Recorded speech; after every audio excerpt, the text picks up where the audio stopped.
An up and down start to the season for the Flames as they look to keep things rolling on the road. Hey everyone, welcome into Burning Questions, your weekly look at the Calgary Flames. Rob Wong joined alongside by Calgary Sun Flames writer Danny Austin.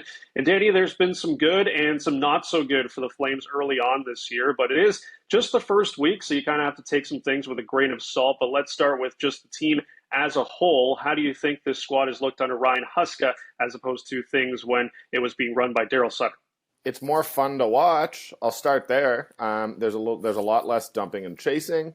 Have the results been perfect? No, the results have not been perfect. They were up 1-0 against the Penguins going into the third period on Saturday night, and the Penguins scored sort of 5 goals. One of them was empty net, and they lost 5-2, and that wasn't great. But I mean, in terms of what you're looking for from the offense, I think that it just being an entertaining product is a start. There were times when last year the vibes were bad off the ice, and what was happening on the ice wasn't a whole lot of fun either. So I think that's been really encouraging.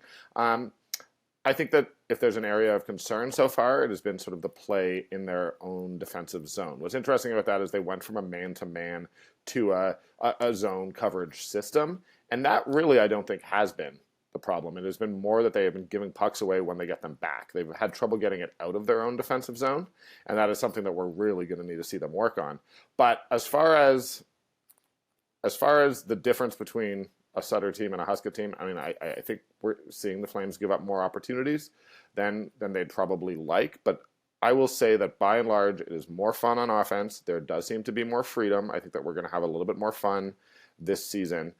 While also, look, Sutter was notoriously a guy who hammered in doing the right things all the time, not giving away puck possession, and we have seen a little bit of that. I would very quickly just introduce the caveat that, look, it's been 2 games. I think it's naturally something. There's some major adjustments that have gone on, and I think that those are things that the Flames can work out. But if we're trying to be honest here, after 2 games, they played the Capitals tonight. But yeah, that has been a concern.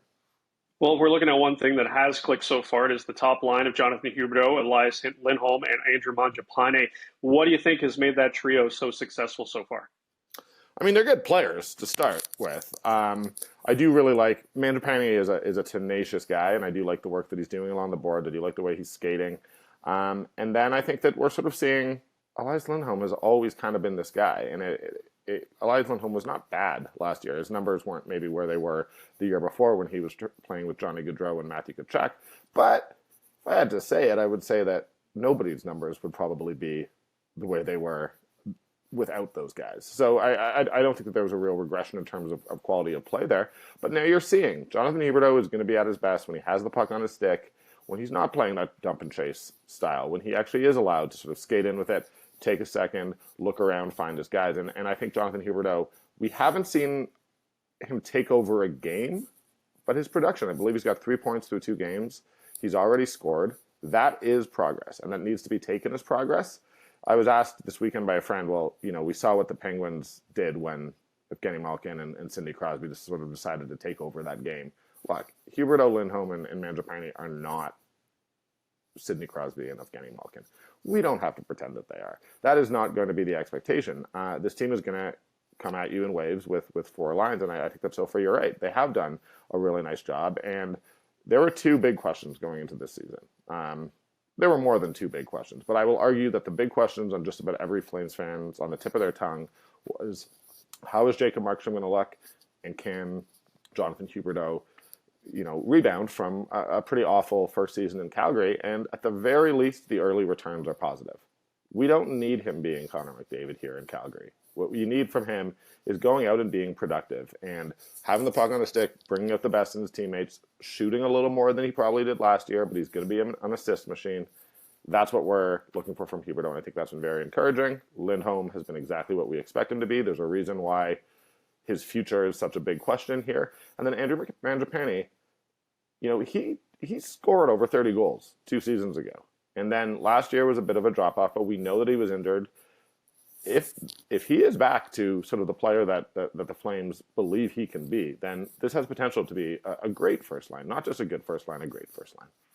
So I don't think anyone believes that this Flames team is a finished product by any means. We keep throwing the caveat out there that it's only just a couple of games. You mentioned the defense earlier, but is that sort of the one area right now where you feel like this Flames team really needs to work on improving early on in the season, or is it something else? Yeah, what's funny is they've been sort of perfect on the penalty kill, but that's largely because Jacob Markstrom has been excellent. So I actually think it's like here we are, we're saying, oh, well, you haven't allowed a power play goal in 2 games. That must be amazing. Well, you don't want Jacob Markstrom having to be as good as he's had to be. I mean, it's the advantage to having an on point Jacob Markstrom is he can steal you games, he can make those huge saves, he can do all that. But the reality is there have been guys open in front of the net, particularly in game 1 against the Winnipeg Jets. I mean, there were guys just standing there completely uncovered. So I think that the penalty kill is an area where you still want to see improvement, despite the fact, like it can't only be Jacob Markstrom making heroic saves.